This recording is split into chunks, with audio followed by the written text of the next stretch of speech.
In this video, we're going to discuss parallelism and the grammatical rules surrounding it.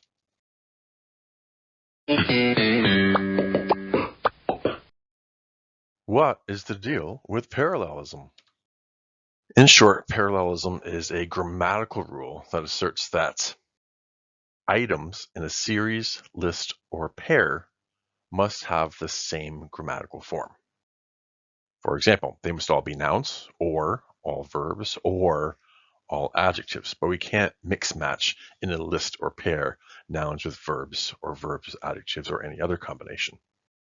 In addition, if you're listing nouns specifically, they must all be the same form of noun.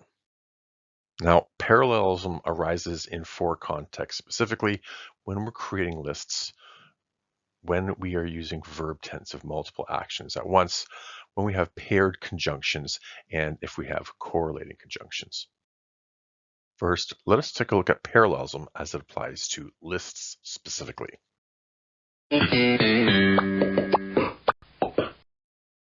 When creating a list, all the items must share a grammatical form, and that means that they must all be the same kind of word, a noun, a verb, an adjective, etc. It could be a list of interjections, it could be a list of pronouns, it could be a list of adverbs. When using nouns specifically, they must be the same form of noun. It could be a simple noun, it could be a gerund, or it could be an infinitive. Now let's take a look at the definitions of each of these forms of nouns and how they function within the context of a sentence. First, a simple noun could be a person, like Kramer, a place, like Jerry's apartment, or a thing, like a portrait of Kramer. A simple noun can also be concrete, and a concrete would be something real, like a dingo or a baby. These are concrete, actual things. Or it could alternately be an abstract idea, such as humor or frustration. So what is a gerund? And I do want to pause for a moment and note that the word gerund is often and more typically pronounced as gerund, but for some idiosyncratic reason, I prefer the German pronunciation of the letter G in this context. A gerund is a nounified verb that ends in ing. Within this context, we're taking a verb that we want to discuss as a noun and making it a noun for the purposes of that discussion. In this case, we're nounifying it, and we're having the verb take the progressive form with the ing to serve as a gerund.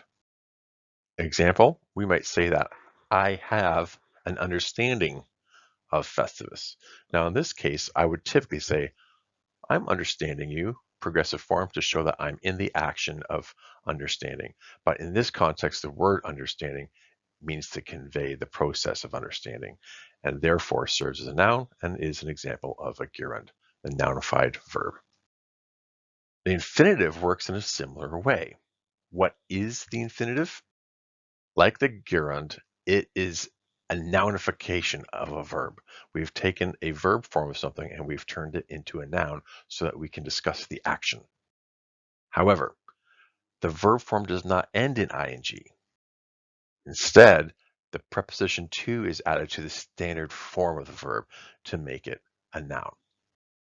Example, we might say that George likes to swim in cold water. In this case, we are talking about George enjoying the process of swimming, but rather than using a gerund, we use the infinitive form.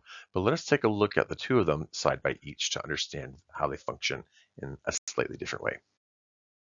We might say George likes to swim in cold water, but we might alternately say that George likes swimming in cold water. On the left, we have the infinitive. On the right, we have the gerund. They're both equally viable, and there isn't a significant difference between the two. The thing to keep in mind is that if we're using one in a list, all the items in that list need to match that form.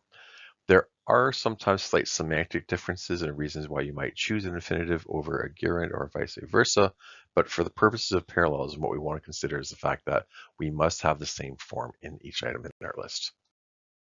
So we have the simple, gerund, and the infinitive. Now within this context, the simple noun is a person, place, or thing, the object that we're talking about. A gerund is a progressive form of the verb ending in ing that functions as a noun. And finally, we have the infinitive, which is a noun form of the verb as well, but it uses the words to and the standard form of the verb to create a noun.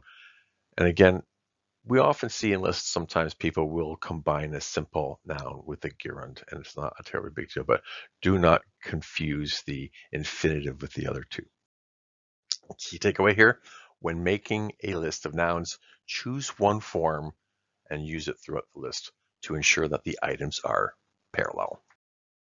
Example, now that we know what a simple noun, a gerund, and infinitive are, we're going to say that Jerry enjoys telling jokes, eating delicious soup, and to hang out with friends. In this context, we have the ing form, which is the progressive form, and that is a gerund. Ing again, gerund. We have the preposition to in front of the standard form of the verb hang, infinitive. Therefore, the to is incorrect in this context, and we have to correct that problem. So we begin the same way. Jerry enjoys telling jokes, eating delicious soup, and hanging out with his friends. In this context, we have the ing, and the ing form. Again, all three of them will be gerunds, and that is grammatically correct and consistent with the rules of parallelism. We also want to take a look at parallelism within the context of verb tense, and this is a little more nuanced and complicated. You might not actually get the correct answer when you go online and Google this, because AI often gives you incorrect information. When listing verbs, similar rules apply. Example, Kramer slides in and waved to Jerry. The problem here, we have simple present, but then we have simple past. So in the same way as the nouns want to be in the same form, we want the verbs to be in the same form, and typically they will be in the same tense specifically. This is incorrect because the same context has two different verbs. So how do we correct it? Well, Kramer slides in and waves to Jerry. We could ultimately use past tense for both, but usually in these contexts, we'll use present tense. So now we have simple present and simple present. They conform with each other and are therefore parallel. And that is big O green check mark. You will typically use the same tense throughout a list. However, artificial intelligence often erroneously asserts that verb tense must be consistent throughout a list. This is not true. Even though verb tense is usually the same, it doesn't always have to be the same, and in some instances, you must change it. Example, Elaine Bennett 1, dances, 2, travels, and 3, smokes cigars. So here we got simple present, and simple present. In this context, the three verbs are all in the same tense and mood. Everything's a-okay.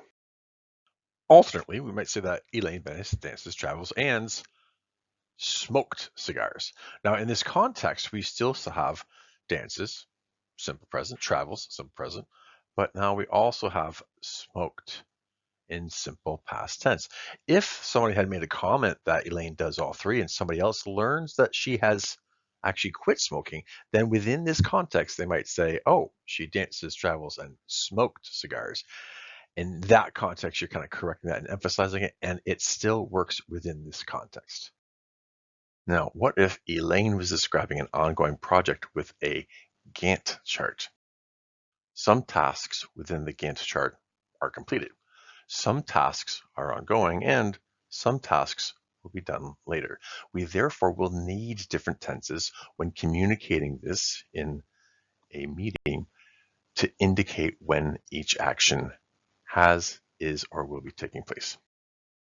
Elaine states that she has completed the editing, is finishing the formatting, and will submit the book to the printer. So within this context, you'll see that we have the simple past, we have the present progressive indicating something that is ongoing in the present moment, and finally, the simple future. We not only have different tenses here, we actually also have different moods. The first and last examples of tense, although they are past and future, are in simple form. The present tense, though, is not simply present, it's present progressive to show that it's not only something done with regularity, but something being done at this moment. Therefore, as we can see in this context, verbs in different tenses can still be parallel. However, be cautious as different tenses are not always parallel. As we saw in the first example, if we're talking about what somebody's doing in a room or did in a room, we want to use a consistent tense with that. Now, we also want to take a look at parallelism as it occurs within the context of paired conjunctions.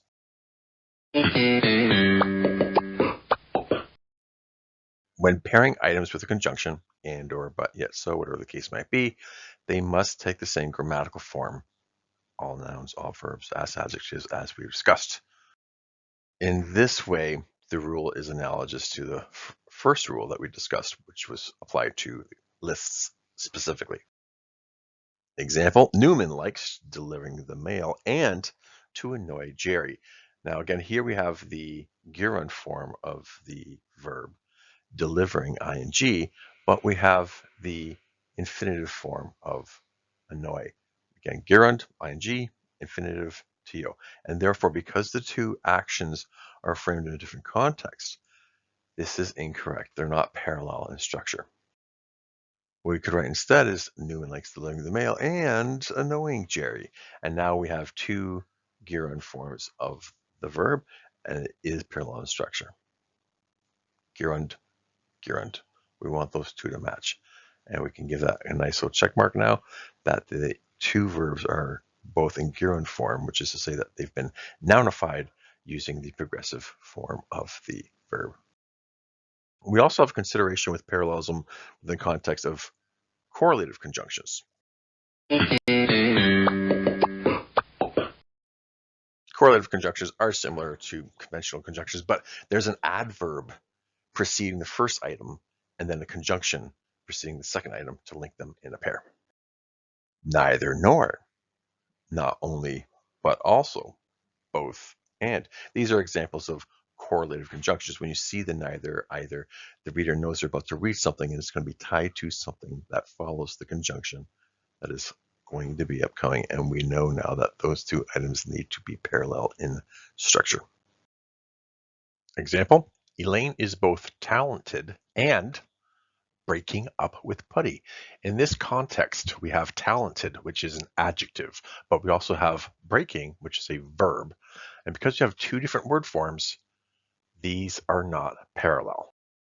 Now, we could say Elaine is both talented and single. Here we have an adjective, talented, describing Elaine, and another adjective, single, which is also describing Elaine, and they are now parallel in structure and therefore conform to the rules of parallelism.